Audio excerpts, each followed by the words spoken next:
Trauma and surgery. Non-penetrating or blunt trauma to the eye may cause a variety of anterior segment conditions that can then lead to secondary glaucoma, including inflammation, HYPHEMA, angle recession, lens subluxation. See the discussion of ectopia lentis in Chapter 10. These findings, particularly when in combination, often lead to elevated IOP initially after trauma. This elevation tends to be brief but may be protracted and result in glaucoma. Siderosis or chalcosis from a retained intraocular metallic foreign body in penetrating or perforating injuries may lead to IOP elevation and glaucoma. Chemical injuries, particularly those involving alkali, may cause acute IOP elevation as a result of inflammation, shrinkage of scleral collagen, release of chemical mediators such as prostaglandins, direct damage to the anterior chamber angle, or compromised anterior uveal circulation. Recurrent inflammation or damage to the trabecular meshwork may progress to glaucoma over months or years after a chemical injury.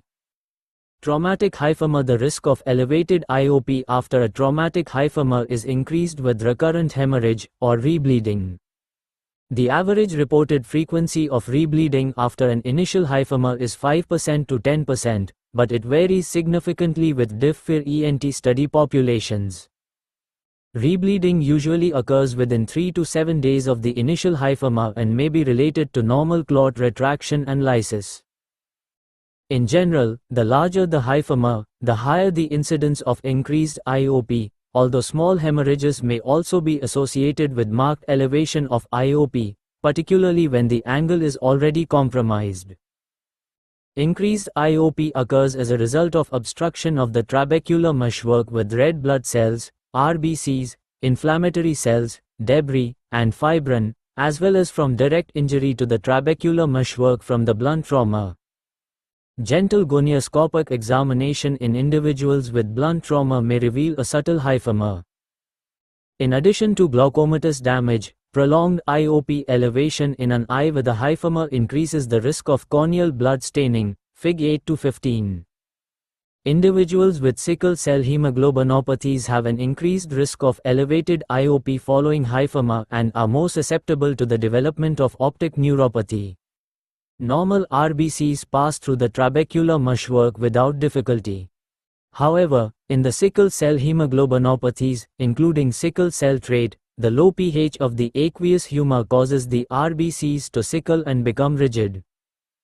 These more rigid cells become trapped in the trabecular meshwork, and even low numbers of sickle-shaped RBCs may cause marked elevations in IOP. In addition, the optic nerves of patients with sickle cell disease are much more sensitive. In general, conservative management is appropriate for the patient with an uncomplicated HYPHEMA and includes use of an eye shield, limited physical activity, and head elevation. Topical and oral corticosteroids may reduce associated inflammation, although their effect on rebleeding is debatable. If significant ciliary spasm or photophobia occurs, cycloplegic agents may be helpful, but they have no proven benefit for prevention of rebleeding. Oral administration of aminocaproic acid has been shown to reduce rebleeding in some studies.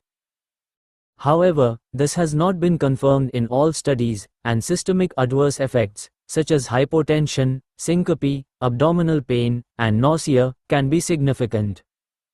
Also, discontinuation of aminocaproic acid may be associated with clot lysis and additional IOP elevation. Treatment of elevated IOP in patients with HYPHEMA includes ocular hypotensive agents, particularly aqueous suppressants, and hyperosmotic agents. It has been suggested that patients with sickle cell hemoglobinopathies avoid carbonic anhydrase inhibitors, because these agents may increase the sickling tendency in the anterior chamber by further lowering the pH. However, this relationship has not been firmly established.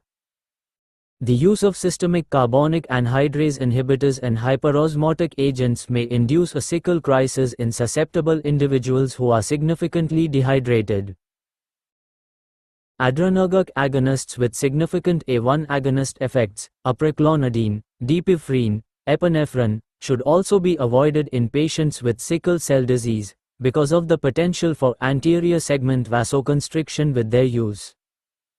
Parasympathomimetic agents may not be appropriate in patients with traumatic HYPHEMA as they may increase inflammation and result in more centrally located posterior synechiae. For patients with sickle cell disease, the threshold for surgical intervention may be lower, given these patients' increased risk of optic neuropathy from elevated IOP. In young children, vision obstruction by the HYPHEMA or corneal blood staining may justify early surgical intervention to reduce the risk of amblyopia. If surgery for elevated IOP becomes necessary, an anterior chamber irrigation is commonly performed first.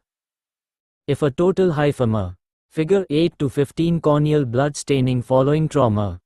Note the area of layered heme in the inferior angle is present, pupillary block may occur, and an iridectomy is helpful at the time of the washout. If the IOP remains uncontrolled, filtering surgery may be required. Some surgeons prefer to perform glaucoma filtering surgery with the anterior chamber washout to obtain immediate control of IOP, relieve any pupillary block, and reduce the risk of elevated IOP in the future from damage to the trabecular meshwork.